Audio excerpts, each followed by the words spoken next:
Traces of the commanders. Having grown much stronger, the demon decided that it was time for him to start his investigation on who was commanding the Blackwings. He first infiltrated the Vern mine and destroyed the guard robots in order to thin their numbers.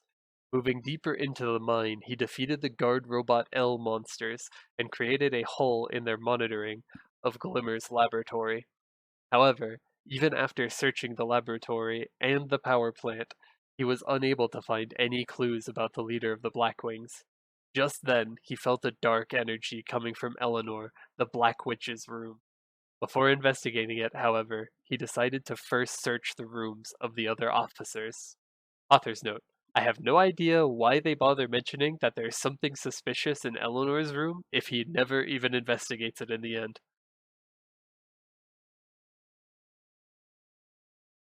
He began investigating Francis's room and decided to read his diary.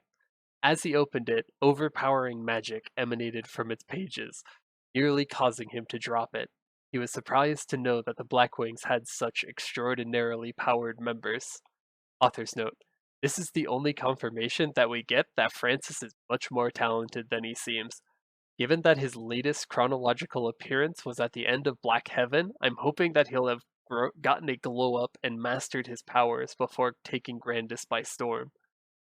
Flipping through the pages, he read through Francis's lovesick musings on Orchid and even found a photo of her that Francis had discreetly taken.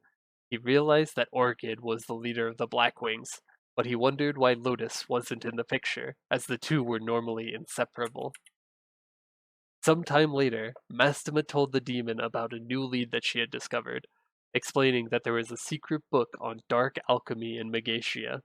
She told him that she had visited Megatia many years ago, where she had heard rumors about its researchers' hidden alchemy techniques that supposedly allowed them to draw on darkness itself. She explained that there were two alchemical societies in Megatia, the Xenomists and the Alcadno, and suggested that he start by questioning the Xenomist president, Carson.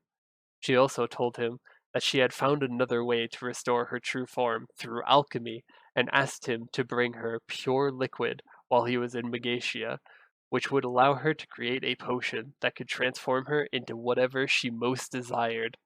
Author's note: she really should have paid attention to the word.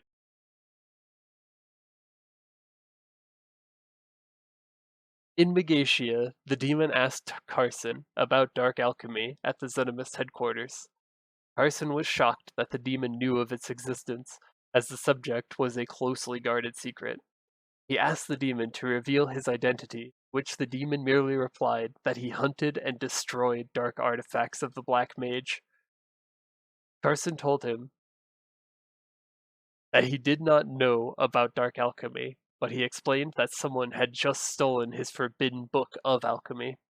He noted that the demon was different from the ones who had stolen the book, and asked how he had heard about it, as it seemed strange that so many people would be looking for it all of a sudden. The demon explained that as a hunter of relics connected to the Black Mage, he had followed the rumors of dark alchemy to Megatia.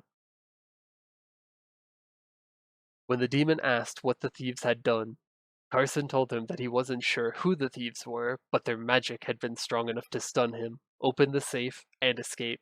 However, he explained that the Xenomists only had half of the book, while the Alcadno held the other half in order to keep the secret safe. He was worried that if the thieves were to steal the other half of the book, they would gain access to dark alchemy, and so he asked the demon to stop them. The demon rushed to the Alcadno headquarters, only to find a magician hypnotizing Mage, the Alcadno president, into giving him the other book. The demon rushed to attack the magician, who was overwhelmed by the demon's strength. Though he managed to get away, the demon noted that the magician had been injured, and so he couldn't have gotten far. Carson then arrived and asked Maid what had happened. Maid told Carson that he had been hypnotized into giving him the other half of the book to the thief.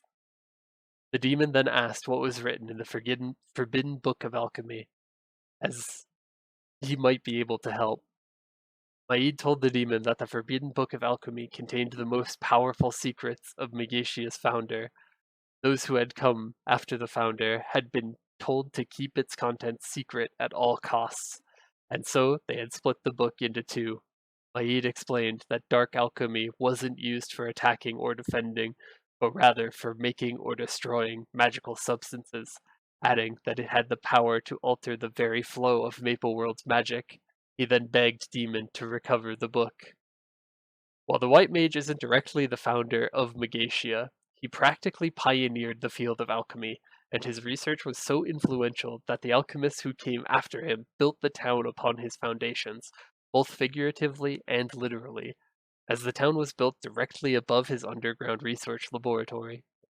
Based on what we know about the properties of dark alchemy, it's cool to see that the White Mage had an interest in researching the power of creation and destruction even before he became the Transcendent of Light. Maid gave the demon a magic tracking compass that would allow him to track the magician's whereabouts. He told the demon that it seemed that the magician was heading west of Megatia into the desert, warning him that the magician would likely escape if he made it to Ariant. The demon rushed after the magician and caught up with him in the desert of red sand. Hiding behind a tree, he watched the magician regroup with two others, one of whom appeared to be their leader. Their leader immediately sensed the demon's presence and told the magicians that he had been followed. As the demon prepared himself for battle, the magician warned the leader that the demon was powerful. Noticing that they had set up a portal, the demon realized that they were planning to make their escape through it.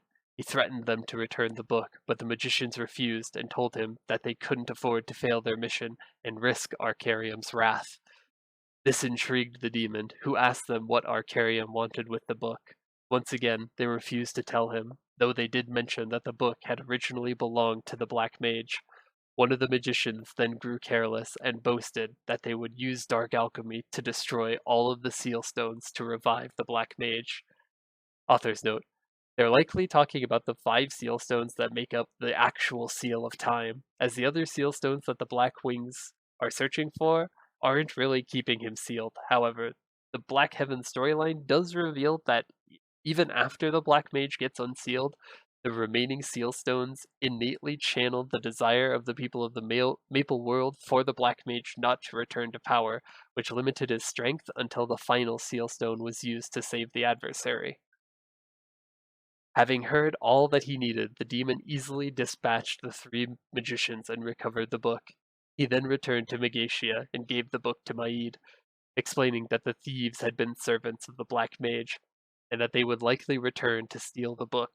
Maid told the demon that he and Carson had come to an agreement to destroy the book, as it was too dangerous to lose, and too difficult to keep safe, which the demon agreed was the wisest choice. Still, Maid wondered what the true purpose of dark alchemy was, and why the founder had left them with such a powerful and dangerous tome. On his way back from Megatia, the demon picked up some purple liquid from Arurumo for Mastema and returned to Edelstein. With the purple liquid, she created a potion that would allow her to turn into what she desired most. But after drinking it, Mastema turned into the demon from when he had been a commander. Fortunately for her, the effects of the potion quickly wore off, though the demon was nevertheless amused. Author's note: poor Mastema. Thankfully the demon was pretty dense here, but imagine having your crush almost exposed like this. Meanwhile, Agent N informed Luminous that the Omega Sector agents had discovered a crack in time inside Helios's tower in Ludibrium, and that they believed that the Black Mage was behind it. Luminous went to investigate the crack in time in the time control room, emerging centuries into the past in Ellin Forest. He made his way into Altair camp, where the refugees immediately recognized him. One of the magicians, Erzin, informed him that the dark energy lingering inside the forest, which he suspected had something to do with the Black Mage, that there was dark energy lingering in the forest. He then gave Luminous a scroll that would take him to where the energy was concentrated. Author's note: there have been changes made to this quest since the revamp to Ellin Forest, and I'm assuming that they're similar to the changes in Aron's Sealstone of Ellin Forest quest, in which she appears different and no one recognizes her. no one recognizes her. Unfortunately, these changes only exist in KMS, and at this time, I haven't found any videos that cover the new story. However, I'll be sure to update this once the changes come to GMS. Upon using the scroll, Luminous was transported to the Forest of Sprites, or Spirits, where he found that he was unable to sense the darkness anymore. He then encountered Guaru's vestiges, and after defeating them, he proceeded further into the forest until he met an uncorrupted Guaru. Surprised, he asked Guaru how he was still alive, as he had believed that Magnus had killed him during the final battle. Guaru explained that he could not be killed, as he was part of the world itself. Luminous asked him where the Black Mage was, but Guaru merely replied that he neither knew nor cared. When Luminous asked Guaru whether he was still a commander, Guaru explained that when Magnus had destroyed his body, it had severed the Black Mage's hold on his mind, meaning that he was no longer loyal to the Black Mage. He told Luminous that in many ways he was the same Guaru whom Luminous had encountered on the battlefield, but in many ways he was not. He then added that he sensed the Black Mage within Luminous, who explained that he had absorbed a trace of the Black Mage's darkness. Guaru noted that the light and darkness within Luminous were resonating, which was something that he had never seen before in all his existence.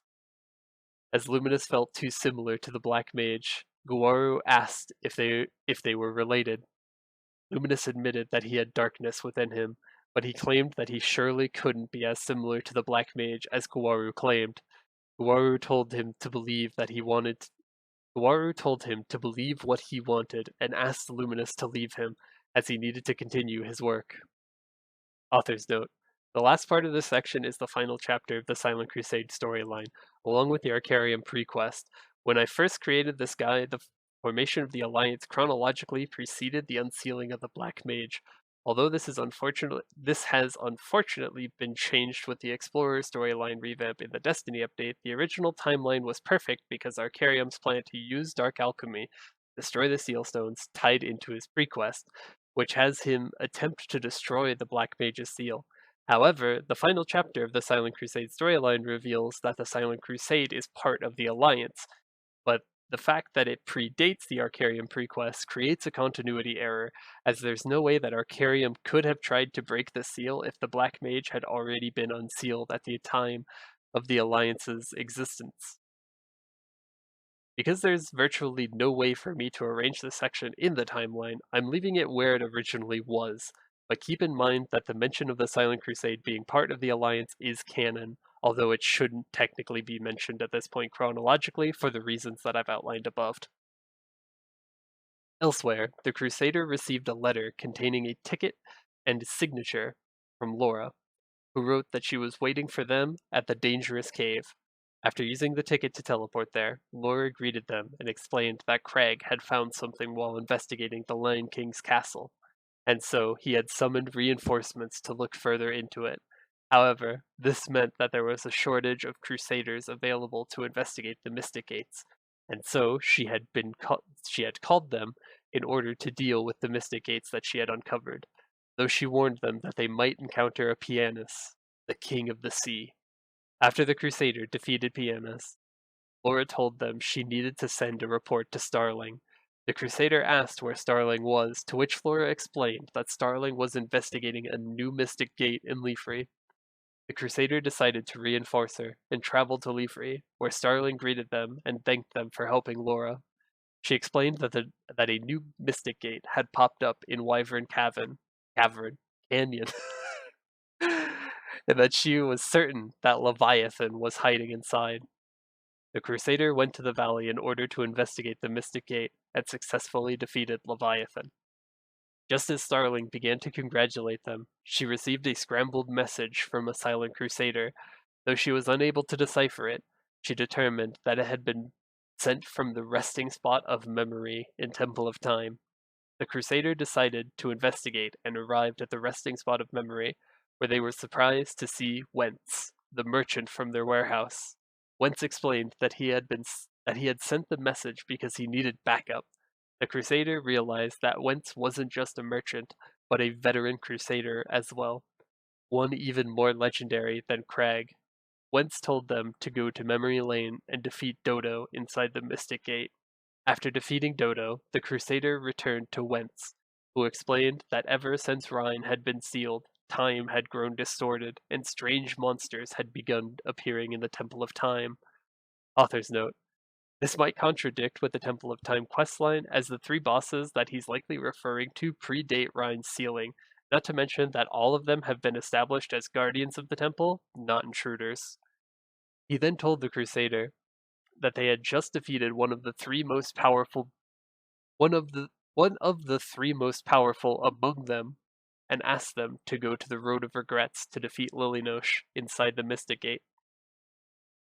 After defeating Lilinosh, they returned back to Wentz, who asked them to defeat Laika inside the final gate.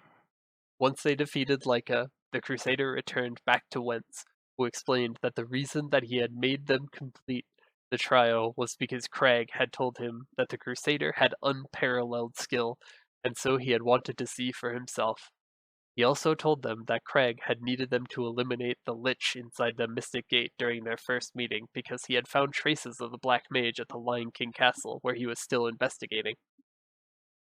He also revealed to them that the Silent Crusade was a secret organization that had been formed by the former Empress many generations ago, adding that they were secretly part of the Maple Alliance, and that their purpose was to collect information on the Black Mage and to prevent disasters before they happened.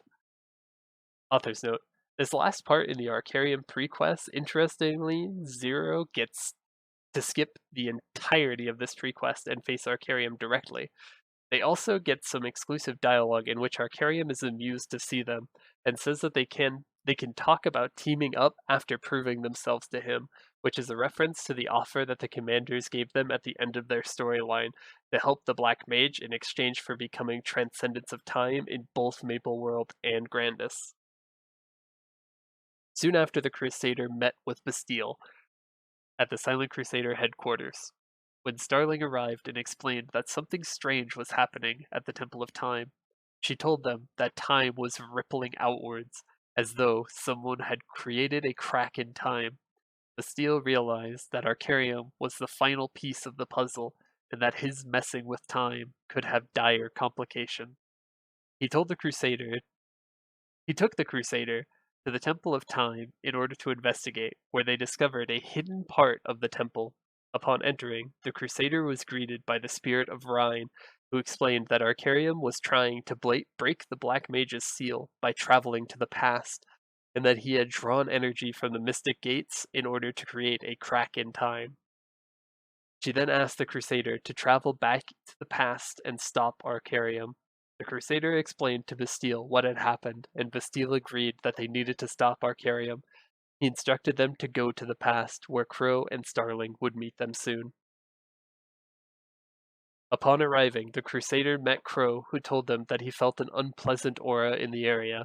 He explained that he and Starling had entered the crack in time together, but that they had gotten separated. The Crusader went ahead to find Starling, while Crow continued to investigate. They went deeper into the forest of corrupted wyverns and discovered an injured Starling. She explained that she had gotten separated from Crow and had dropped in the forest, where she had been fighting off the corrupted wyverns, though their numbers had overwhelmed her. She then asked them to finish off the monsters while she gathered her strength. After they defeated the monsters, Starling told them that she was impressed by how strong they had gotten, and as she couldn't go on, she asked them to finish her mission. As they continued forward, they discovered an unconscious Aran and Maha floating next to her. Author's note: the character model used in this quest is actually a male Aran, but I'll continue using female pronouns since that's her canonical gender.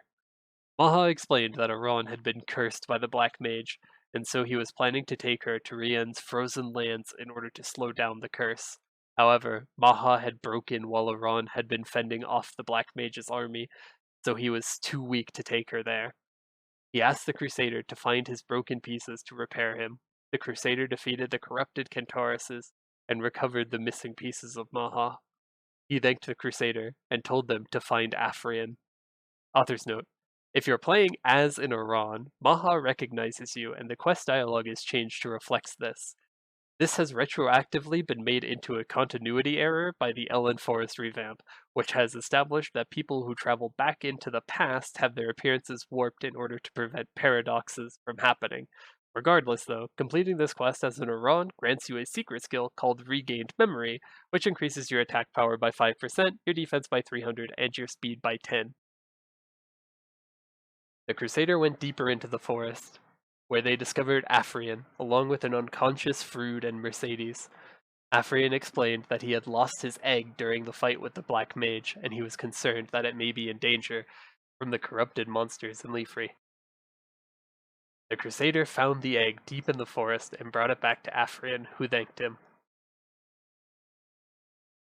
Author's note: similar to the Maha quest, Afrian recognizes you as the future Dragon Master if you're playing as an Evan. Completing this quest as an Evan grants you the secret skill called Inherited Will, which increases your magic attack stat and all stats by 10. He then explained that Mercedes had been gravely injured during her battle, and that she was slowly dying. The Crusader offered some of their vitality, which Afrian used to create a crystal that would restore Mercedes to health. Author's note: sadly, Mercedes gets nothing if you save her while playing as the Mercedes. Afrian thanked them for their sacrifice, but explained that he felt a dark presence for a moment. He told them that the energy was concentrated in the Temple of Time and asked them to ensure that the seal on the Black Mage still held. The Crusader headed towards the temple, where they met Bastille, who unexpectedly began to attack them. After defeating him, Bastille came to his senses and realized that Arkarium had possessed him. He decided to head back to ensure that the other agents hadn't been compromised, leaving the task of defeating Arkarium to the Crusader. They continued deeper into the forest and met with Tamil, who had the power to transform people into dragons. Tamil told them that she would transform them in exchange for defeating the monsters that were trapping her there. Author's note: Tamil is the grandmother of Korba, the NPC in present-day Leafrey, who transforms you into a dragon in order to get to the Temple of Time. After defeating the monsters, Tamil transformed them into a dragon, allowing them to fly to the Temple of Time. Upon arriving, they were met by the Spirit of Rhine, who confirmed that Arkarium was trying to break the seal. The Crusader asked why Arkarium didn't just prevent the seal from being created in the first place, which Rhine explained that Frood had created a barrier to prevent anyone from traveling back further than the point where the Black Mage had been sealed. She then asked the Crusader to stop Arkarium before he succeeded. The Crusader arrived at the entrance to the Black Mage's throne room where Arkarium was quietly muttering incantations. The Crusader halted Arkarium, who was enraged that his work had been disrupted. After a fierce battle, the Crusader managed to defeat him and returned to Rhine, who explained that they had only defeated a clone of Arkarium, whose real self had fled back to his hideout in the dimensional schism. But as most of his power had gone into creating the Crack of Time, or Crack in Time, Rhine explained that it was the perfect opportunity to defeat him. The Crusader returned to the present and met Bastille, who confirmed that no other agents had been compromised by Arkarium. The Crusader told him of their battle with Arkarium's clone and what Rhine had said about Arkarium's weakness. Bastille then told the Crusader to enter the dimensional schism and stop Arkarium. After a fierce battle, the Crusader succeeded in defeating Arkarium and forced him to abandon the Temple of Time. Author's note: doing so also frees Rhine from the ice that she's trapped in, but as this contradicts her being sealed in the mirror world, I'm choosing not to mention it.